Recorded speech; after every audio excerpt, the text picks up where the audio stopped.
Selamat datang di channel Cerita Hidup. Terima kasih sudah menonton video kami. Dalam setiap video kami ambil sisi positifnya, hikmahnya, dan manfaatnya. Jika kalian suka dengan video kami, klik subscribe dan tanda lonceng notifikasinya agar kalian dapat mengetahui update video kami. Kali ini akan mengulas cerita tentang hujan tiba-tiba turun deras, ketika saya tiba di rumahnya Mardiono berusia 44 tahun di Desa Karanganyar, Kaliwungu, Kendal, Jawa Tengah, Jumat pagi, 30 September 2016. Di rumah Mardiono sudah ada Pak Eko yang akrab disapa Babe duduk di kursi tua di teras rumah milik dosen salah satu perguruan tinggi di Semarang tersebut. Pak Eko Sutikno berusia 79 tahun, beranak 4 dan bercucu 8. Selamat pagi, maaf terlambat datang, kata saya sambil tersenyum. Setelah berjabat tangan dengan Babe dan pemilik rumah, saya langsung bergabung dengan mereka. Kami sebelumnya melalui telepon memang sudah membuat janjian untuk bertemu dengan Babe. Mardiono adalah dosen mata kuliah hukum sekaligus pemerhati orang-orang ex-PKI. Kita ngobrol dulu di sini, sambil menunggu hujan reda, kata Babe. Setelah itu, tanpa basa-basi Babe meminta kopi kepada tuan rumah. Tanpa menunggu lama, Mardiono langsung masuk untuk membuatkan kopi pesanan pecinta musik barat klasik itu. Hujan ini juga bisa melatih kesabaran kita, tambahnya. Babe menceritakan, ia dilahirkan dari seorang perempuan bernama Maryam. Ayahnya tergolong pengusaha sukses bernama M. Musdi. Ia anak pertama dari 4 bersaudara. Babe pengenyam pendidikan SR dan SMP di Kaliwungu, SMA di Semarang, dan sempat menikmati bangku kuliah di Surakarta, hingga kemudian ia ditangkap. Beberapa penjara pernah ia singgahi, mulai rumah tahanan yang kini jadi alun-alun Kaliwungu, tahanan di Pelantaran Kaliwungu yang sekarang menjadi gudang beras, tahanan di Hendal, sekarang menjadi lapas kelas IA Hendal, Ambarawa, Semarang, hingga Pulau Buru. Saya keluar dari Pulau Buru tahun 1979. Di Pulau Buru, saya bertemu dengan Pramudia Anantatur, dan saya yang menyelamatkan karya-karyanya. Bebas dari Pulau Buru, pada tahun 1980 ia menikah dengan gadis bernama Masamah dan tinggal di Jakarta. 17 tahun kemudian, perempuan yang telah melahirkan 4 anak itu meninggal dunia.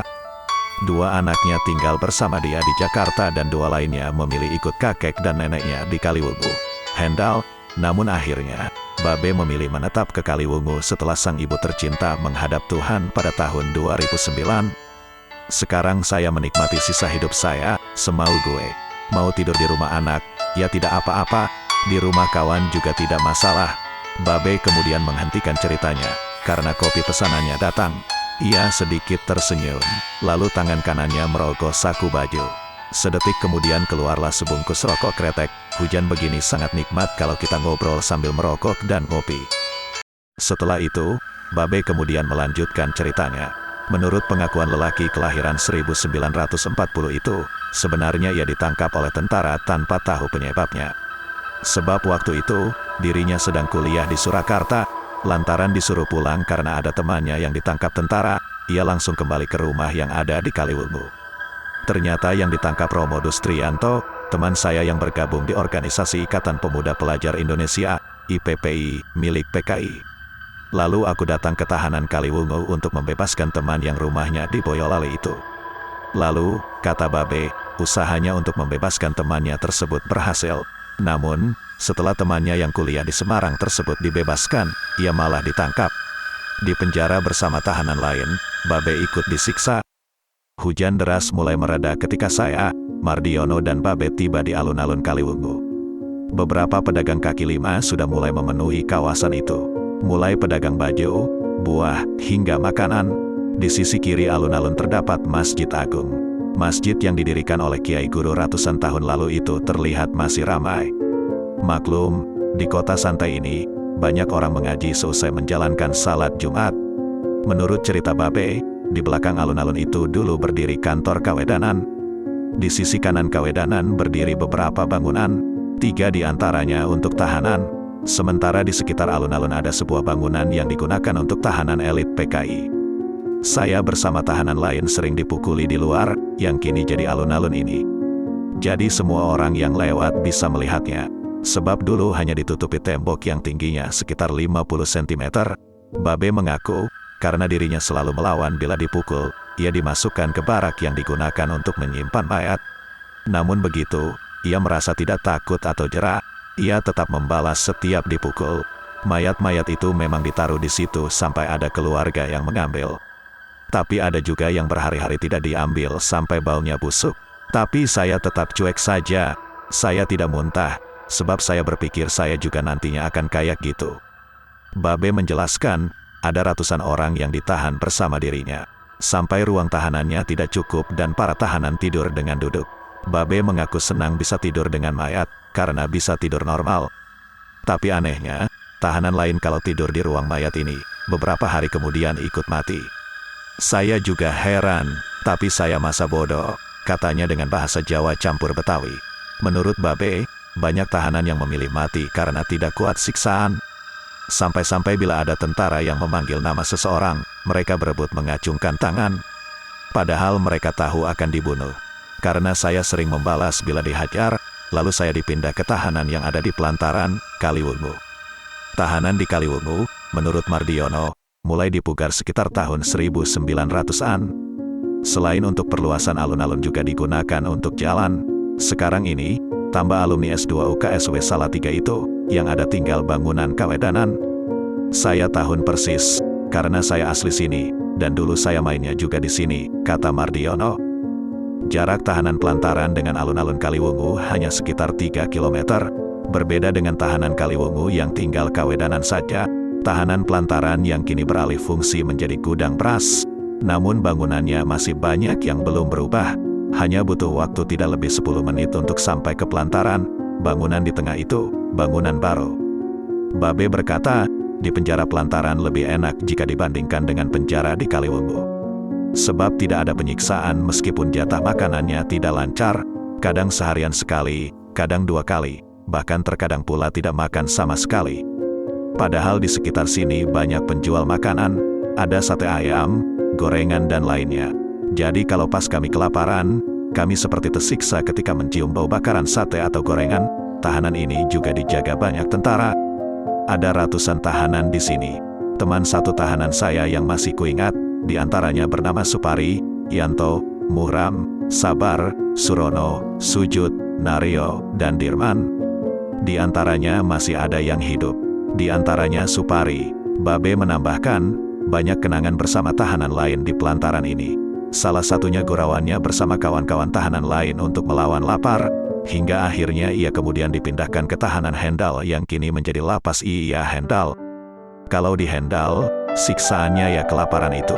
Sebab kalau memberi jatah makan, nasinya bisa dihitung. Tapi saya hanya sebentar di situ, karena kemudian saya dipindah di Ambarawa, Semarang dan terakhir di Pulau Buru. Setelah memandang beberapa saat bangunan bekas tahanan tersebut, Babe mengajak main ke rumah Supari, mantan tahanan PKI yang masih hidup dan tinggal di Desa Darupono, Kaliwungu Selatan, Kabupaten Hendal. Menurut Babe, usia Supari masih berada di bawahnya. Jadi pendengaran dan bicaranya masih baik, kalau yang lain sudah pada meninggal. Kalaupun ada yang masih hidup, mereka pada pikun. Lalu kami pun menuju ke rumah Supari. Perjalanan kami juga tidak membutuhkan waktu lama, hanya sekitar 15 menit. Halo, bro, Supari langsung menyapa Babe setelah kami sampai di rumahnya. Babe langsung menjabat tangan sahabatnya itu. Setelah basa-basi sebentar, kemudian Supari menceritakan bahwa ruang tahanan Kaliwungu dan Pelantaran pernah membuat dirinya seperti tak punya harapan hidup itu. Ceritanya sama dengan apa yang dikatakan oleh Babe. Bedanya, Supari setelah dari Kaliwungu, Pelantaran, dan Kendala dibuang langsung ke Nusa Kambangan. Di Nusa Kambangan itu Supari ditahan selama 7 tahun. Kalau saya ditangkap oleh tentara, karena bergabung dengan Lekra, saya biasa menari, salah satu iringannya lagu Genjer-Genjer. Di Desa Darupono, menurut Supari, ada 3 kuburan massal anggota PKI. Tepatnya di hutan lindung milik perhutani. Hal itu dibenarkan oleh Babe. Bahkan mereka mempunyai saksi hidup, yaitu Suparjo 72 tahun adalah salah satu yang menjadi tukang kubur. Rumahnya tidak jauh dari sini. Saya tak ke rumahnya, kata Supari. Setelah itu, Supari mengajak kami menuju rumah Suparjo yang ternyata jaraknya hanya sekitar 200 meter. Tak lama kemudian ia kembali bersama pria seusianya yang ternyata Suparjo. Ini Suparjo, mari kita ke makam. Sesampai di hutan lindung Darupono, kami langsung menuju makam massal PKI. Jarak makam dari Jalan Raya Darupono hanya sekitar 100 meter. Setiap Jumat, makam ini saya bersihkan. Kasihan mereka yang dibunuh di sini ini, kata Suparjo.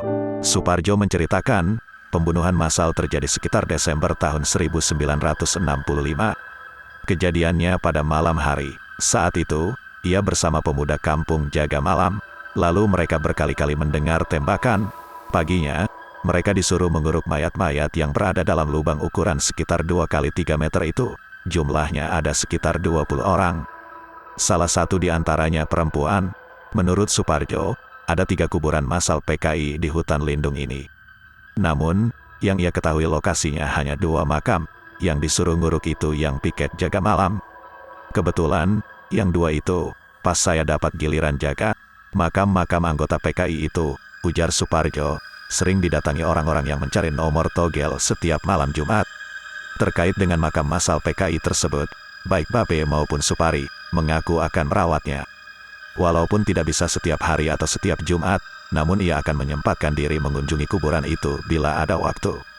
Mungkin di antara mereka ada yang kami kenal, tapi yang jelas, mereka adalah korban. Sebab mereka dibunuh tanpa ada putusan bersalah dari lembaga hukum, kata Babe. Demikian pengakuan dari mantan ex-PKI, sejarah yang sangat kelam. Semoga tidak terjadi lagi di negeri tercinta Indonesia ini.